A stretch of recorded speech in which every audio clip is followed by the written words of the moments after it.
Hi, my name is Ben Pluta. I am going to be talking a little bit about this book, The Church and New Media by Brandon Vogt. In particular, I'm going to be talking about Chapter 4, which is his chapter on blogging called Modern Epistles, Blogging the Faith. A very interesting topic, a very widespread topic. I have a blog. I know a lot of people who have blogs. Blogging is exploding. Everybody I know is getting a blog. So it's very important that we kind of analyze what its role is in evangelizing, what its role is in the church as we try to incorporate these new mediums. So one quote that sticks out for me, and actually right from chapter 4, is a quote from the Pastoral Instruction on the Means of Social Communication. So it basically says that the Second Vatican Council invited the people of God to use effectively and immediately the means of social communication, zealously availing themselves for apostolic purposes. So two things that kind of stick out for me is effectively using. So we should use social communication effectively, and these things should avail themselves for apostolic purposes. So it should be effective and should have a specific apostolic purpose that's unique. And so what I kind of want to do is examine what Brandon says about blogging and determine how effective it is at its apostolic purpose and what in fact its apostolic purpose is. So I can find within the text 3 things in particular that really make blogging unique to other evangelical means, other mediums. First off, it's very personal in nature. The one blog that Brandon mentions in the chapter, one of many that I will include links in the comment or in the description. One of them is Amy Welborn's blog, and immediately when you go to Amy Welborn's blog, you see a lot of like vacation pictures of her family. The language is very casual, very personal. So you get a very good sense that this is this person talking to me. He or she, and Brandon mentions this, is not hindered by corporations spewing agendas or anything like that. And this is actually can be mirrored in the Gospels when Paul is writing his epistles, because all of them start out very personal.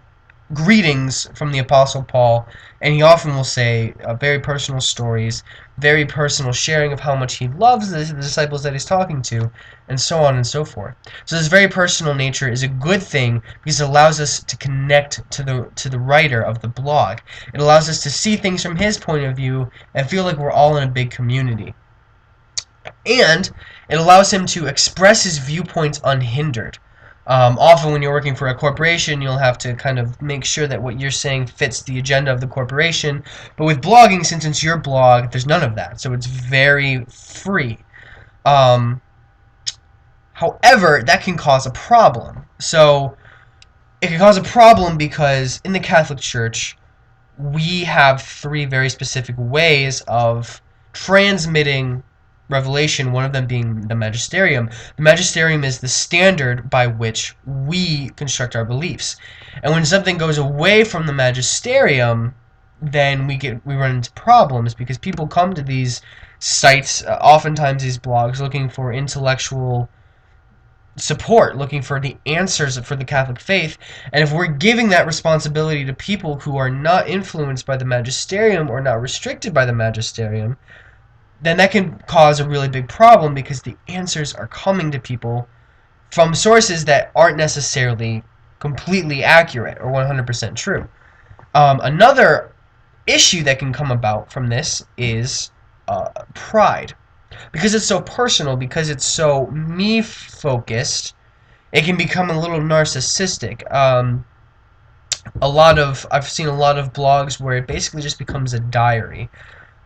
But not even a diary for a greater purpose, just a diary of, hey guys, look at my life.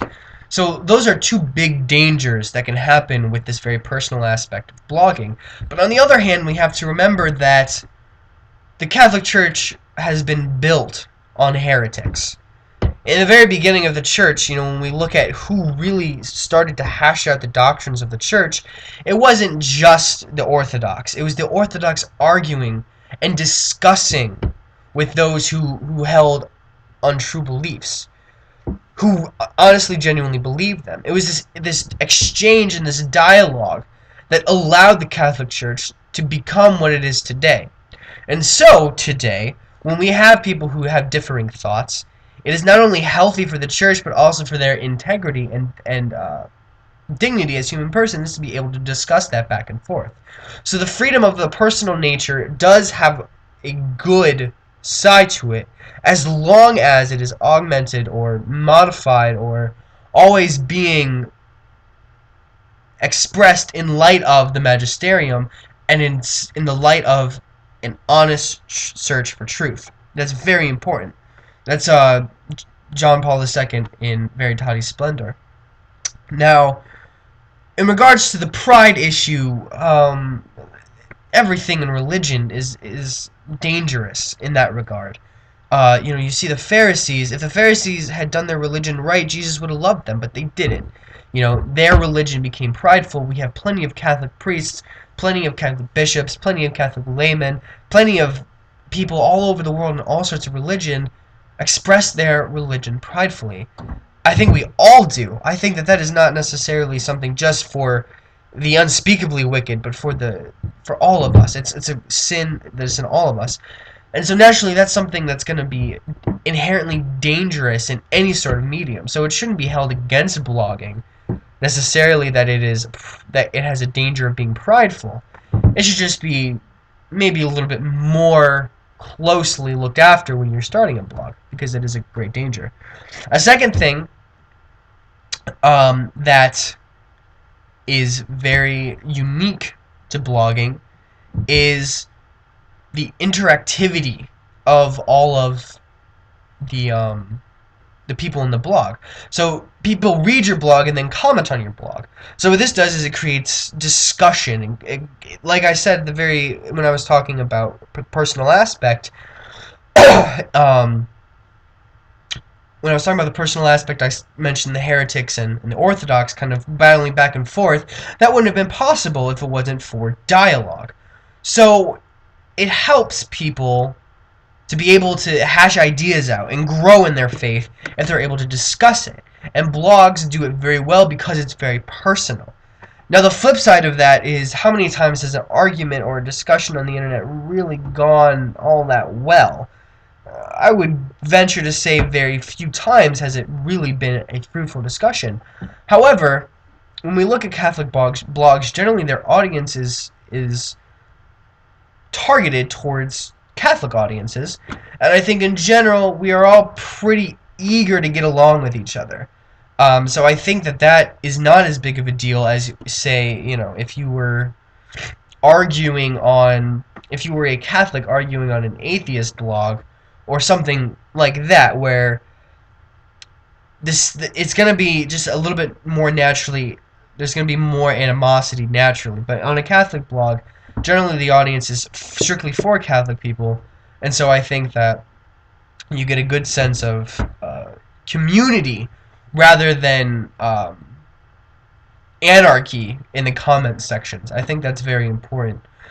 And thirdly, another third benefit that I found with blogging is the amount of freedom that you have, not only in doing your agenda, but also the amount of things that you can talk about.